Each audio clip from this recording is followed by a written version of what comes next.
Hey guys, welcome back to another video. So today we're gonna be trying to watch the scariest YouTube videos without being scared. So we're gonna be trying to do that, and I'm gonna have the camera right here just so y'all can see my reaction. She was asked to draw a home, but she drew a camp. Wait, that could be her house though.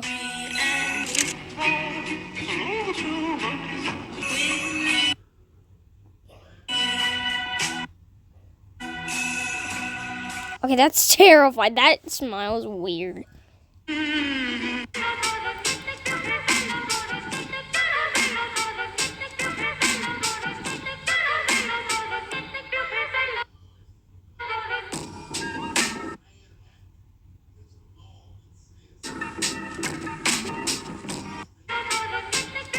That's crazy. Did you know in Japan, there's a ghost that haunts school bathrooms? They call him Akamanto, the man in the red cloak. If you enter the last stall, you might hear a voice ask, "Red paper or blue?" If you say red, he'll skin you alive. If you say blue, he'll drain all your blood. A student once tried to outsmart him. She said, "Needle," and the voice went silent. But when she tried to leave, every door was locked, and in the mirror, she saw a man in a red cloak standing behind her. They found her body the next morning, face down, no blood, no wounds, just one word written on the wall: smart. Did you know in Japan? Then that's just scary. Things we did in the 90s that you probably forgot about. We read scary stories to tell in the dark, and they were indeed very terrifying. I mean, just take a look at this picture, and this one, and this one. That's terrifying. So creepy, man. So things we did in the 90s. Mr. Simon.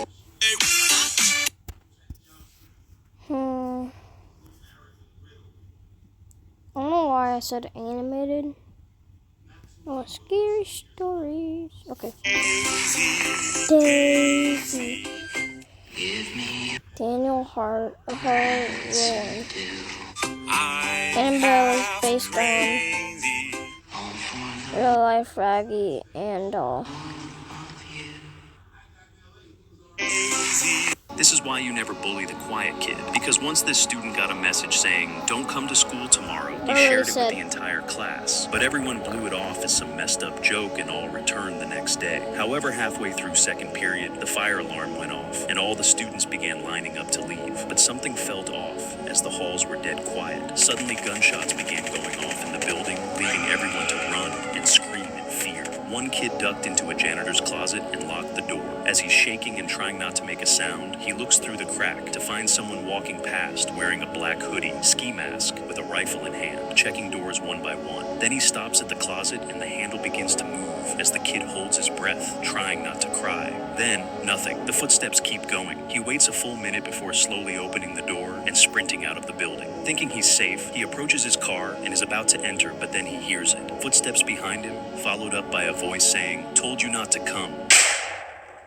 This is why you never... In the 70s, parents hired a clown for birthday parties. He called himself Pogo, made balloon animals, told jokes. So this is why you should never play music on shuffle mode. Wait, what's so bad about that? So there's a legend if you're listening to music on any app on your phone and you play everything on shuffle mode and you're skipping through the songs, there's a file that could start playing called imyourproblemnow.mp3. And it's a really big problem if this starts playing. What kind of song name is that? So when the file starts playing, you won't be able to skip it. And it's like a 7-minute file. And for the first minute, it's completely silent. But for the next 6 minutes, it just plays a bunch of files of people screaming. But when people listen to this last 6 minutes, it's actually really dangerous. Why? So people are supposed to close their eyes and keep them shut for the entire rest of the song while they're listening to the streams. But while this is happening, a bunch of scary images are going to be playing in your mind. But when you open your eyes, when the song is over, you're actually... So this is why you should never play music on shuffle mode.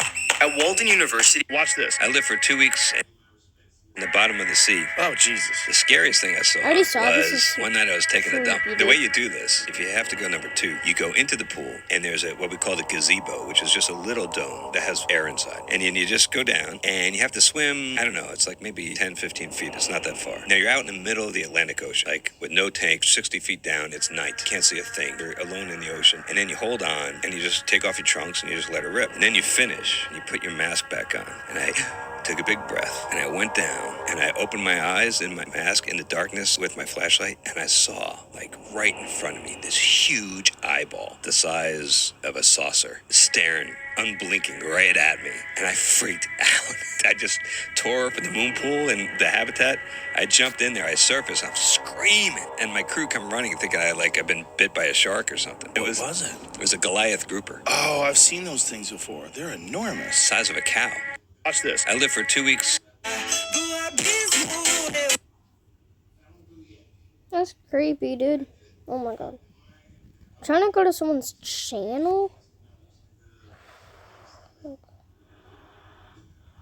Maybe this guy's When you channel. finish this video, you're going to Google 2 words. In 2014, 2 Dutch college students were staying in Panama when they decided to take their host family's dog out for a walk. The dog returned, but the girls didn't. After 10 weeks without any leads, a local woman turned in a blue backpack that contained the girls' cell phones and their camera. Using their call log, they were able to determine that the girls would attempt to reach emergency services 77 times, all unsuccessful, starting just hours into their trip. It was also determined that 5 days after those 77 calls, somebody tried unsuccessfully several times to unlock the girls' phones.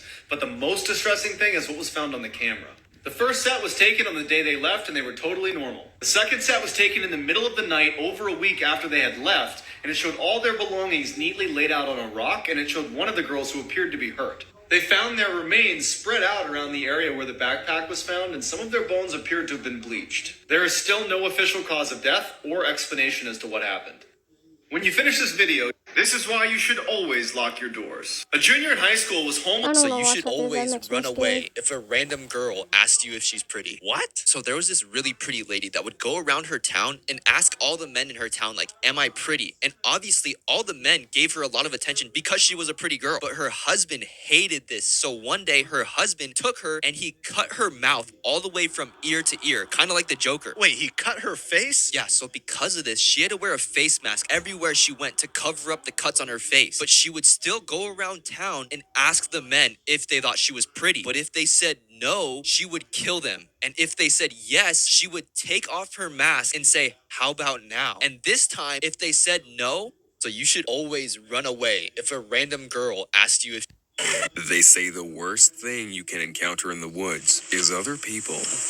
This guy was hiking in the Appalachian Mountains It when he is, came really. across an odd pile of trash with strange writing on some of it.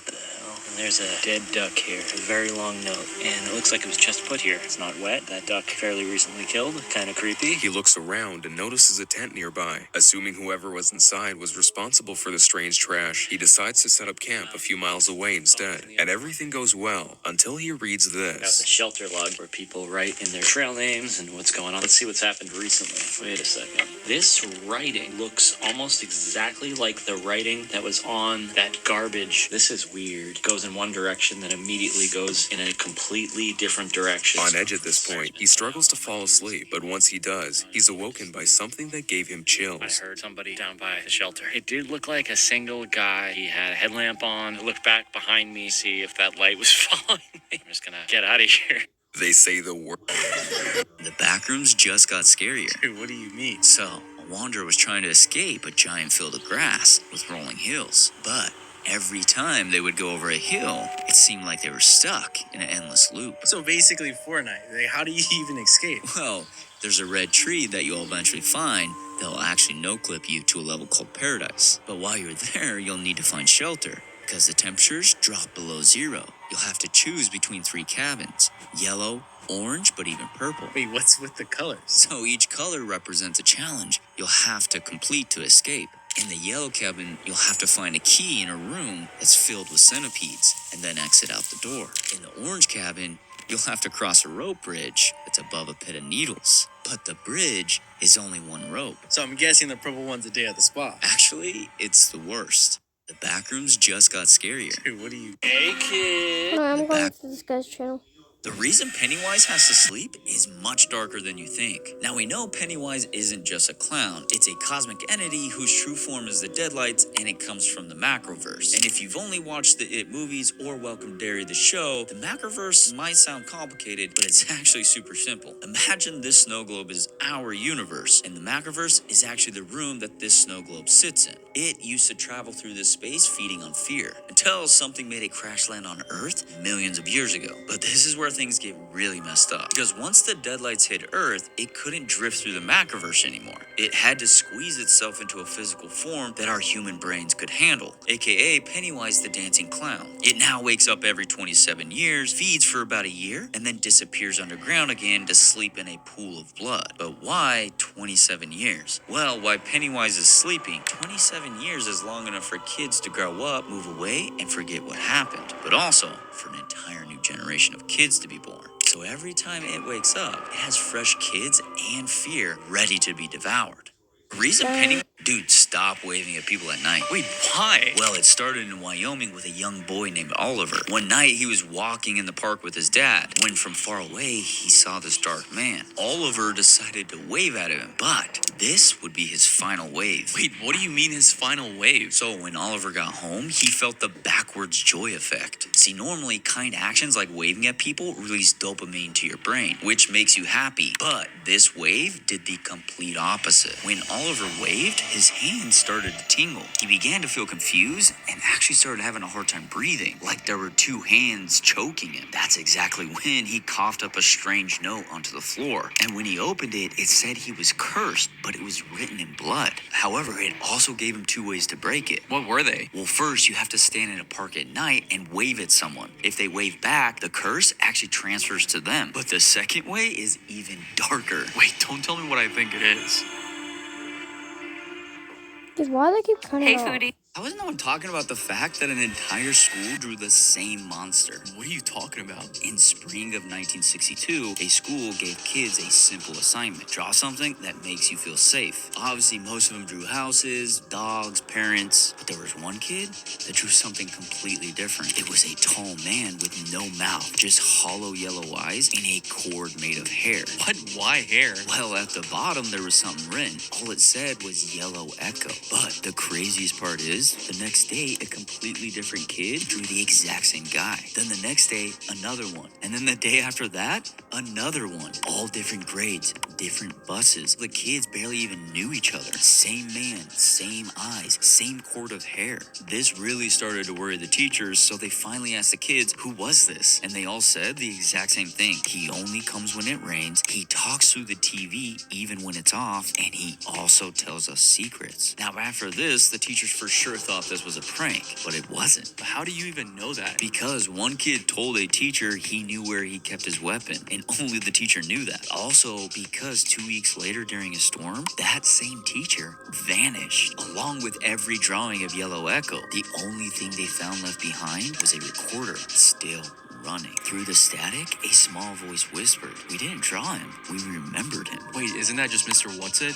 Wasn't no one talking about the fact that it's crazy how people are calling Bill Skarsgård's performance good, because this isn't only good. This is once in a generation horror performance. What makes this version of Pennywise work so well is how they use him across the entire season. Early on, he barely appears. You don't see him much, but you still feel him. He's always watching, always waiting, and that actually makes everything a little bit more tense. As the season goes on, Pennywise starts to show up more and more. And every time he does, Bill Skarsgård adds something new. It never feels the same twice. And the wild part is Pennywise can be both scary and funny at the same time. Not joke funny, but like uncomfortable funny. His reactions, his pauses, and the strange things that he says make it so you don't know what he's gonna do next. The balance is honestly really hard to pull off, but Skarsgård nails it. Pennywise feels old, dangerous, and bored, like he's done this before and he's enjoying it. By the time the season ends, this isn't just some run-of-the-mill villain. It's honestly a performance that people are gonna remember for a long time.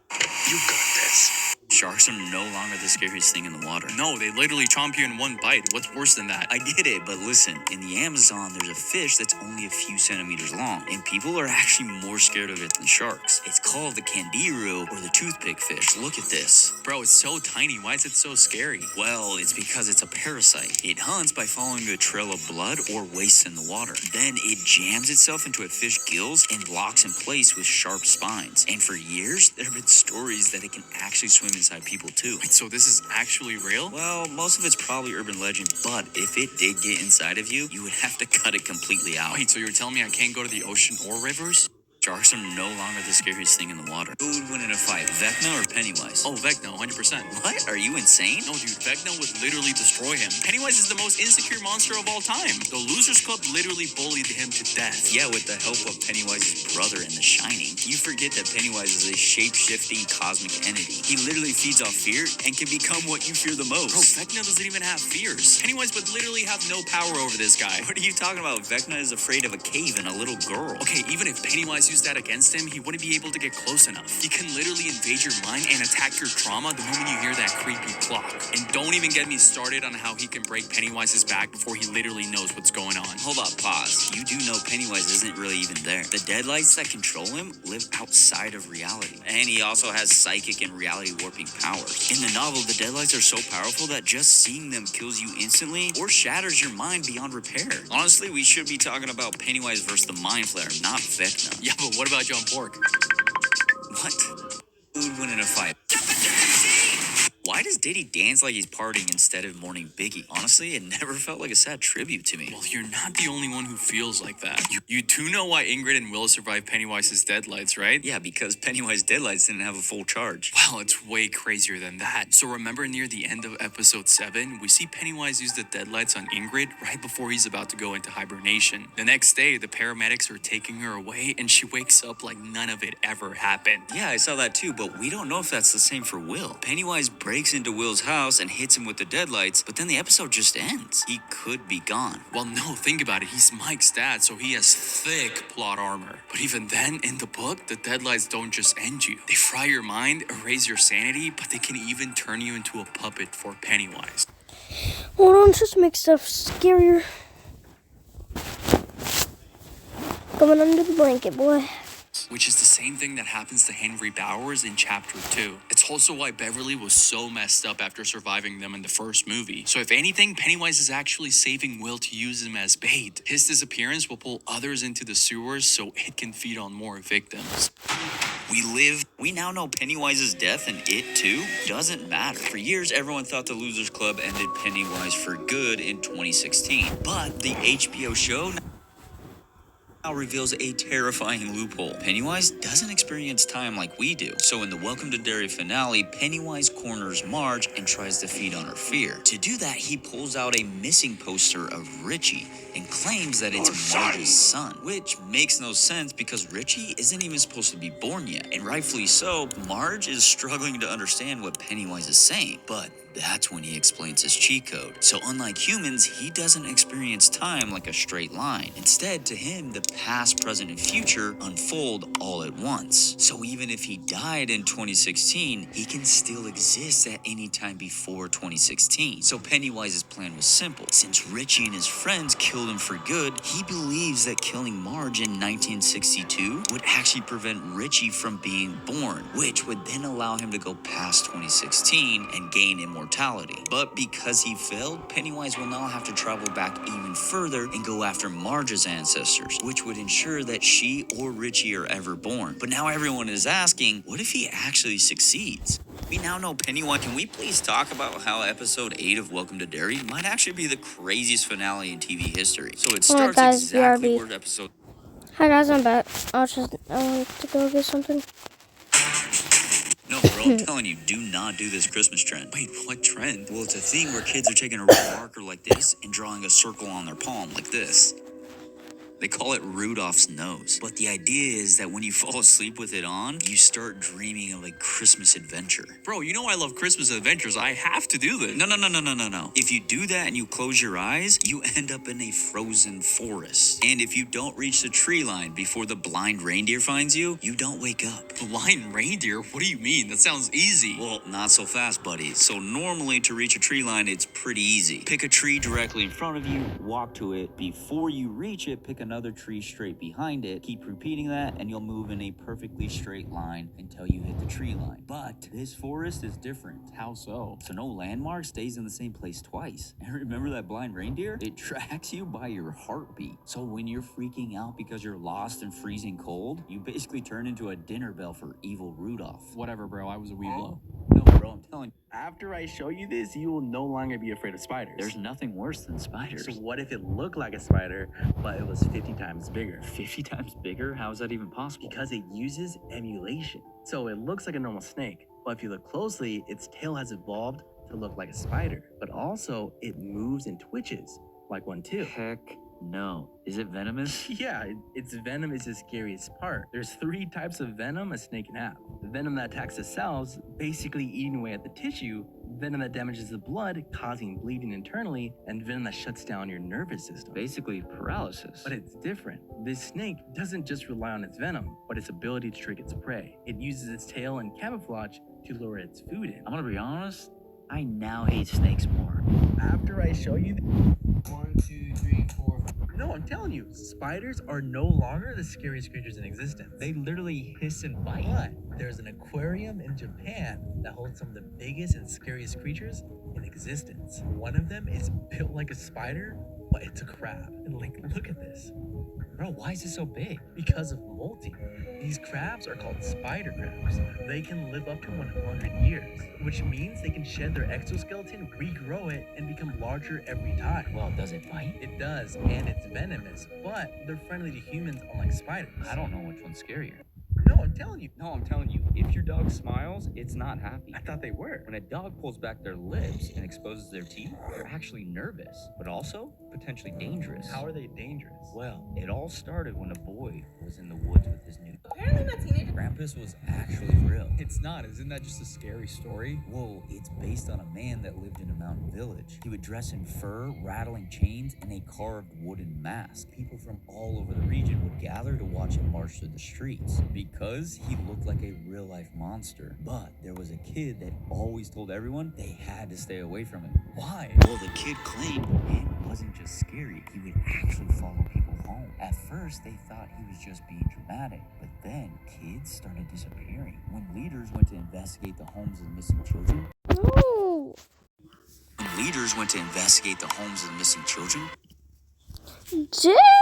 When leaders went to investigate the homes of the missing children, they always reported claw marks on their doors. Eventually, that town started to believe the kids, so they went to go confront the man, but he was gone. Where'd he go? Nobody knows. But some people say he now returns every winter, and he drags kids away with the worst behavior in a sack, and they're never seen again. Well, good thing you... For a little bit. I'm back. It's actually real.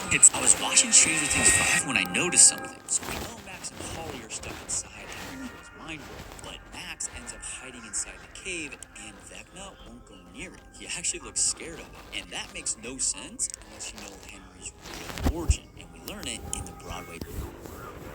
This theory isn't mine, but it's one of the only ones that actually makes sense. We all know Vecna isn't the final villain, but neither is the Mind Flare. The real final boss might be Tiamat. And honestly, with all the clues the show is dropping, I actually believe it. When Vecna invades Nancy's mind, she doesn't see a spider or the Mind Flare. She sees a creature that's bigger than anything she's ever seen with a gaping mouth. That sounds more like a dragon than anything we've seen so far. Then there's Will's painting from season 4. It's the final battle that he gives to Mike. The leader isn't a spider monster. It's clearly a dragon leading the battle. Now let's jump to the war scene. When the group falls into the upside down, they freeze because they hear something creeping in the dark and listen to that sound.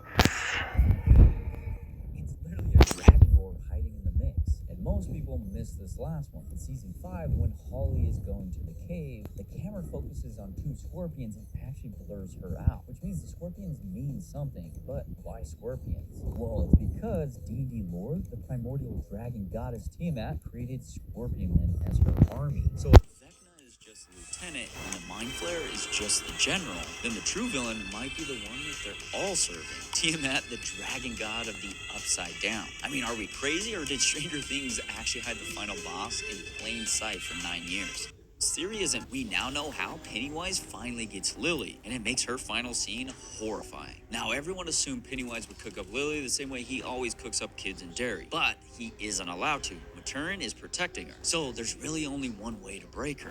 Let the real world do it. That's why all season long, the show keeps dragging Lily closer and closer to Juniper Hill. Pennywise keeps putting her in situations where she seems unstable. Every time the fear spikes in Derry, Lily is the one who shows up shaking or traumatized, and every adult around her uses that as evidence that something's wrong with her. So to them, she needs to be treated. And if you look at the intro of the show, it hints at exactly what that means. We watch doctors perform lobotomy, which is hammering a thin metal rod through the eye socket to sever parts of the brain. In the 1960s, they thought this would cure the person, but really, it just erases them. Now, you'd think that her missing the Black Spot Massacre in episode 7 would keep her safe, but it doesn't. We see that the dagger is actually corrupting her, making her look unstable enough that one more outburst could send her straight back to Juniper Hill. That's why fans think Lily's final scene will be her strapped, gagged, and a record needle dropping as a doctor leans over her face. Right? Between work, What happened in episode 7 of Welcome to Derry might actually be one of the craziest things I've seen on TV. We open in 1908, and right away we meet Bob Gray, a sweet, gentle clown performing with his daughter Ingrid. It's honestly one of the only moments we see real love in the entire show, but everything changes fast. A strange little boy who's actually it the whole time takes Bob into the woods, and that's where Bob dies. That's also the exact moment that Pennywise steals his body and becomes the monster we all know. And then we jump all the way back to 1962, and that's when things get way crazier. A mob shows up to the Black Spot and pretends to leave, ends up chaining the doors, and sets the whole entire place on fire. It's awful. Soldiers, families, but even kids are all trapped inside. However, Halloran, with the help of a ghost, finds a way out. He ends up saving Will, Ronnie, and Hank. Meanwhile, Pennywise is dancing through the flames, kind of like how Bob Gray used to. He reaches out to a young woman, pulls her close, and rips her entire face off. Ronnie sees it happen and drops one of the wildest lines of the entire season. What's the matter? Do I have face on my face? However, Rich and Marge get trapped before Halloran can save them. Rich finds a freezer and tells Marge to get in. He then lays on top of the door and sacrifices himself. It's literally one of the saddest moments of the entire season. But Ingrid's moment, that was also terrifying. She thinks she's finally found her dad, and Pennywise just slices Stanley Kirsch's head open right in front of her. He then hugs her and says, Pennywise, your dad is singing daddy. but then ends up using the deadlights to take her. Then the military finds one of Pennywise's prison pillars, and General Shaw admits that he wants to use fear to control the entire country. Easily one of the wildest plans in Stephen King history. And just when Pennywise looks like he's about to sleep, he tricks Will with a phone call, appears behind him covered in blood, and hits him with the deadlights. I did not have that on my bingo card. Anyways, let me know what you thought about the episode. If you see this cat, run. What do you mean? It's just a cute cat. Cats can't smile. They don't have enough face muscles. I literally have a cat that smiles all the time. Yeah, but if you notice, its eyes are always closed. But that doesn't indicate that it's happy. A soft purr indicates it's happy. If its eyes are open and smiling, it's a dangerous entity. An entity? You're describing a cat from Alice in Wonderland. Just kick it across the room. No, you can't because of mind manifestation. What are you talking about? Hear me out. There was a kid that was looking at the moon. Okay, bring it on. Millions of people wonder why it keeps returning to the shape of a clown to scare kids. Now, if you've seen the movies, you know that Pennywise is just one of many forms that it can take on. That is because it is a cosmic entity that can shapeshift into whatever it wants. But what the novels explain is that it doesn't just choose a form randomly. Every shape it takes is based on an emotional reaction that it gets from its victims, especially fear. And over a long time in Derry, it learned that the clown shape does two powerful things at the same time. First is that it helps lure kids in. A clown looks fun and harmless, so kids aren't scared right away, so they'll actually get close. But once something starts to feel off, that fear becomes even stronger. That mix is perfect for it. Second, the clown form works as camouflage. So if you only watch the movies and never read the books, my name is... We have been looking at Vecna completely wrong. Henry was never born evil. He was actually rewritten. In fact, in the Stranger Things play, there's only one kid in Welcome to Derry. We now know that Pennywise isn't the only clown terrorizing kids in Derry. Episode 6 finally reveals that the clown stalking the kids in the graveyard wasn't Pennywise at all. It was a woman named Ingrid Kirsch, dressed as her own clown creation, Periwinkle. And the scariest part isn't the costume, it's why she wears it. Now, the episode opens with a black and white flashback to 1935 at Juniper Hill. A young version of Ingrid walks a little girl from her bed downstairs into a boiler room-like basement. As the girl is led to the basement, a single red balloon floats across the room.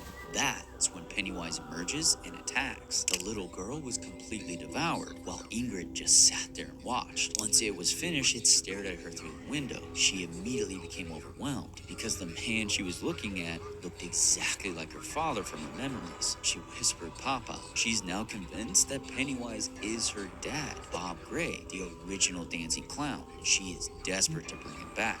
That is exactly why she created Periwinkle. She thinks that if it sees her in her clown form, that her father will recognize her and be released. And now she's using Lily and her friends the same way she used the kids at Juniper Hill, as bait. We now know episode... Introducing Subway's new sub club. Now members get every 4... This Derry tragedy why is nobody talking about how Welcome to Derry feels different than any other horror show? We now know Stranger Things has been Toy Story 5's plot just got dark. Isn't it just Toys versus Bonnie's evil tablet? No, the teaser trailer makes you think that. But a lot of theorists on the internet are saying that Andy's coming back and it's gonna be sad. How? Andy's done.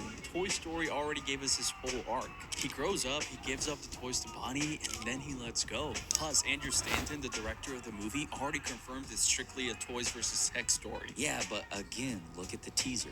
Woody is back in Bonnie's room with Buzz, Jesse, and Forky. They completely ignored Toy Story 4's ending, which breaks the story. If everyone's reuniting, fans are gonna think that Andy is coming back. But how, bro? Like, in what world does this make any sense? It actually does. Andy would be married with a kid. He tracks down his old toys because he wants his kids to have the same imaginative play that he did. Yeah, but that theory still breaks the lore. Remember, at the end of Toy Story 4, Woody chose to be a lost toy with Bo. For your theory to work, they would literally have to undo that ending or jump through so many hoops to explain how Woody gets back to Bonnie, then to Andy, then to Andy's kids. From our lush... We now know why the shard scared Pennywise. It starts when Maddie suddenly steps out of the tent, and this is months after everyone thought he was dead. He was completely filthy, and he told the other kids that a clown had kept him and some other victims alive down... Dog, you can't say Black Ops 7 is... Dog, you can't say Black Ops 7 is good when people are comparing it to Skibidi Toilet. But what I did see from Call of Duty's Black Ops 7 is a Skibidi Toilet boss fight. But guys, that is the end of the video, and I will see you guys in the next one, and I did not get scared.